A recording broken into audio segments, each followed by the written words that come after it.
Hello and welcome to Skill Drain High, Hardleg Gaming's guide to advanced rules and concepts in Yu-Gi-Oh!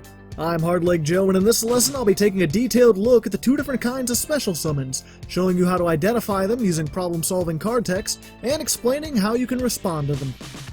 According to Konami's 5th article on problem-solving card text, released in July of 2011, all special summons fit into one of two categories: built-in summons and effects that summon.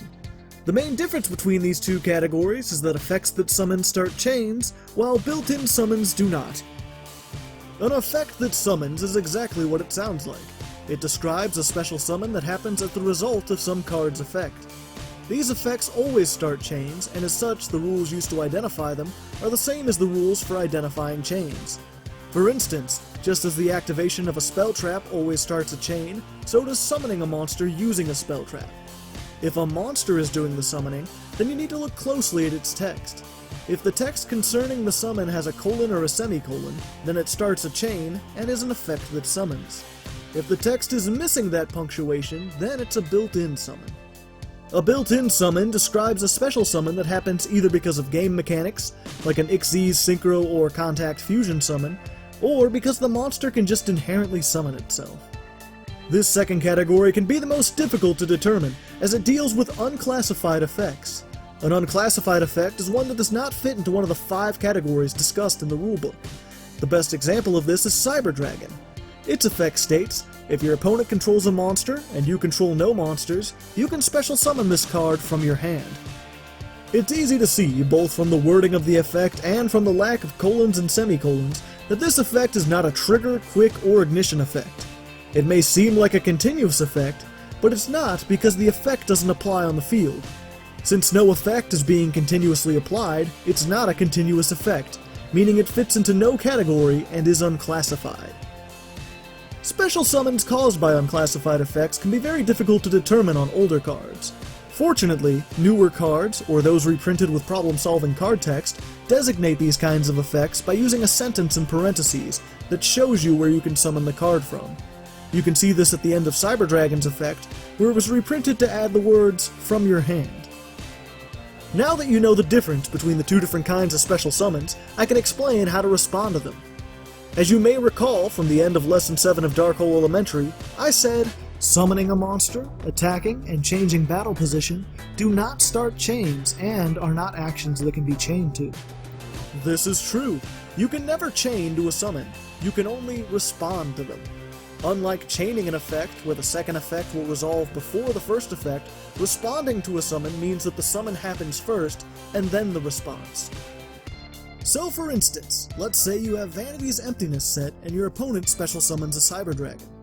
You cannot chain Emptiness to stop the summon, because it's impossible to chain to a summon.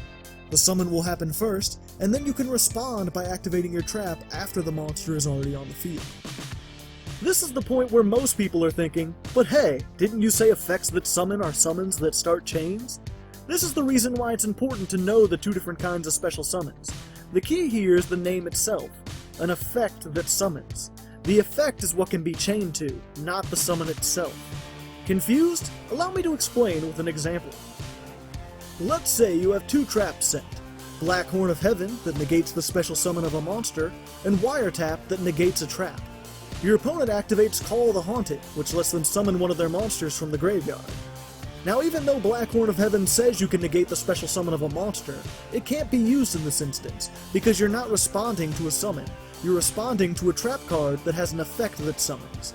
If you want to stop that summon, you have to chain to the trap and stop its effect. In this case, you would do this by using Wiretap. It negates the effect of the trap card, and thus there is no summon. If that still seems a bit confusing, think of it like this. When Call of the Haunted is first activated, no monster has actually been summoned yet. You can't chain Black Horn of Heaven because the conditions for its activation haven't been met. If you wait until Call of the Haunted is done resolving, then the monster is already on the field. At this point, it's too late to stop the summon from happening, since it's already happened. With effects that summon, you can't stop the summon itself. You have to stop the effect that causes the summon. Black Horn of Heaven, Thunder King rai-oh, and other cards that say they negate summons can only be used with built-in special summons. Since there's no effect causing the monster to be summoned, you can respond directly to the summon without other effects getting in the way. So if your opponent tries to Xyz summon, or tries to summon a built-in monster like Cyber Dragon, then you can use these cards to negate the summon. This brings me to my last point on this topic, what it means to negate a summon. If you negate the summon of a monster, it's as if that monster was never summoned. A negated monster doesn't count as ever being on the field, so none of its effects that apply on the field are ever taken into account, and trigger effects that activate when a monster is summoned cannot be activated.